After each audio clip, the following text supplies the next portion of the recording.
Ora viva! O episódio de hoje é sobre um monumento, um lugar que já não existe. Vamos falar-vos hoje um bocadinho sobre o mosteiro de São Bento de Ave Maria, do qual estão a ver uma imagem panorâmica passar, e que foi um dos mais importantes mosteiros femininos da cidade do Porto.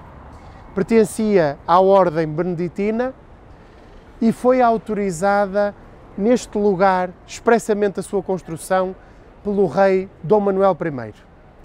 Sabemos exatamente a data, 1518, e sabemos também o porquê dessa autorização especial. Como temos dito em episódios anteriores, não era fácil perante, nomeadamente, a Igreja, o poder militar, o poder aristocrático, haver um confronto direto com os cidadãos desta cidade, que eram extremamente ciosos dos seus privilégios e das suas liberdades concedidas, é preciso recordar, primeiro pelos monarcas iniciais da monarquia portuguesa e depois reafirmados e confirmados pelo rei Dom João I em 1385, logo após se ter tornado rei de Portugal. Estamos junto àquela que seria a entrada principal, nobre. Estamos a ver imagens e registros do convento de São Bento de Ave Maria, que era aqui exatamente na Rua do Loureiro, junto da qual estamos. Como veem, o bulício é enorme aqui junto à entrada da estação ferroviária de São Bento, que é herdeira exatamente do Convento das Freiras, e queríamos apenas recordar pormenores arquitetónicos e artísticos extraordinários desta edificação.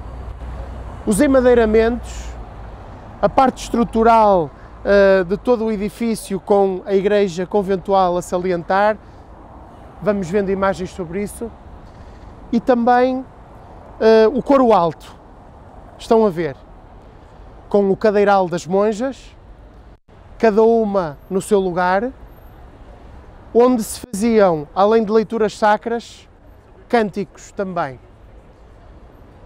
Sabemos que a vida destas religiosas, apesar de tudo, num contexto relativamente privilegiado, muitas delas eram da aristocracia ou de um segmento médio-alto em termos sociais, tinham aqui uma vida com qualidade. De qualquer das maneiras, com um ponto muito importante, era um convento de clausura. Quem é que pode imaginar hoje, com todo este movimento, que este era um convento de clausura no século XVI, XVII e XVIII? Mas era. Isto só para perceberem as mudanças, as nuances que um espaço como este vai sofrendo ao longo do tempo e que vamos ver já a seguir, percebendo a leitura e a fisionomia histórica deste lugar. Estamos naquilo que hoje é Praça Almeida Garrett, mas que na verdade teve ao longo do tempo outros nomes e desde logo teve um nome interessante, que era o Largo da Porta de Carros e depois, mais tarde, o Terreiro das Freiras. Ora, onde se situava a Porta de Carros, que era uma porta da muralha e de entrada, digamos assim, ou saída do burgo da cidade do Porto. Ali mesmo junto à Igreja dos Congregados, pertencente à congregação do Oratório, ou Lóios, ou Cónegos de São João Evangelista, que, pois noutros episódios veremos, além da Igreja dos Congregados, tinham também a Igreja dos Clérigos e o Largo dos Lóios, que todos conhecem. Mas vamos voltar às Freiras e vamos voltar a São Bento de Ave Maria, que já cá não está, mas que ao longo deste episódio vamos ver, sentir e perceber. As Freiras foram então aqui autorizadas a permanecer pelo rei Dom Manuel, como vimos, no ano de 1518. Construiu-se um belíssimo edifício que teve inicialmente estrutura manuelina, do qual estão a ver também alguns capitéis que se preservam hoje nas coleções do Museu Nacional Soares dos Reis e outros museus. Sabemos que durante o século XVII e o século XVIII o património destas freiras cresceu enormemente, tanto assim que alguns edifícios aqui envolventes ainda mantêm o símbolo do báculo da abadesa que estão a ver e que representa esse mesmo báculo da abadesa que estão a ver a peça original, uma peça de ourivesaria absolutamente extraordinária e que é marcante do poder que estas religiosas tinham. Sabemos que as beneditinas tinham o patronato de Santa Gertrudes, uma santa que diretamente as favorecia.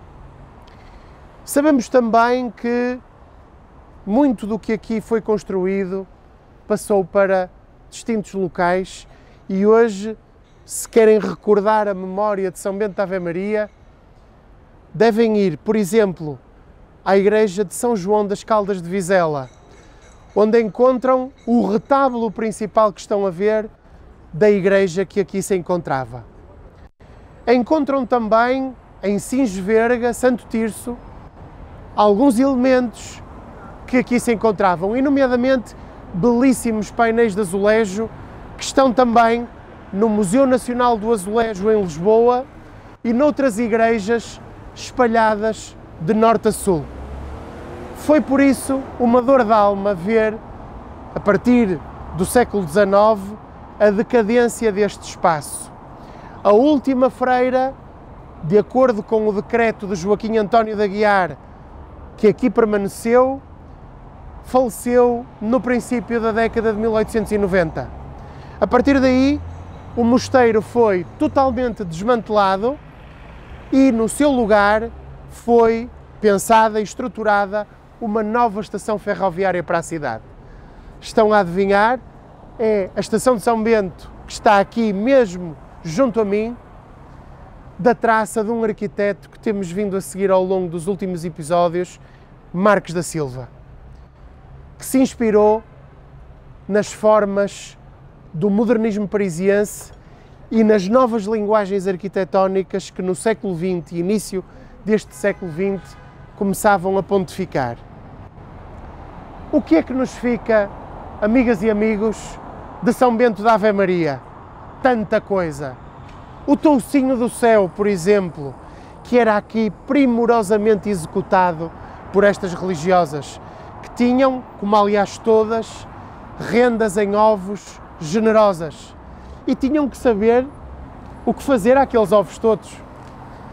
Não podendo só fazer omeletes ou sempre as mesmas receitas, criaram-se os doces conventuais, que beneficiaram muitíssimo do açúcar do Brasil e da Ilha da Madeira e dos produtos coloniais que, entretanto, o mercado global que se tinha gerado na cidade com os descobrimentos propiciou. É por isso que os edifícios e os lugares não são só memórias arquitetónicas, são também e muito memórias sentimentais vividas e memórias gastronómicas. Sobre isso, noutros episódios, falaremos certamente. Eu terminava com Camilo Castelo Branco, um provocador, um escritor romântico que conhecem bem e que várias vezes satirizou as freiras de São Bento. Apesar disso, reconheceu, como muitos outros, o grande serviço social que elas prestaram à cidade. Por exemplo, a Roda dos Expostos, que aqui também existia e que estão a ver imagens, onde eram acolhidas as crianças que ficavam sem pai ou sem mãe. Isso aconteceu noutras organizações, como a Santa Casa da Misericórdia e noutras instituições conventuais, mas também aqui em São Bento da Ave Maria. Tudo isso ficou como uma memória do tempo, mas deixemos com episódios como este e em investigações que ela possa perdurar e que possamos imaginar que antes desta estação que todos nós utilizamos, houve aqui histórias muito diferentes. E termino com isto.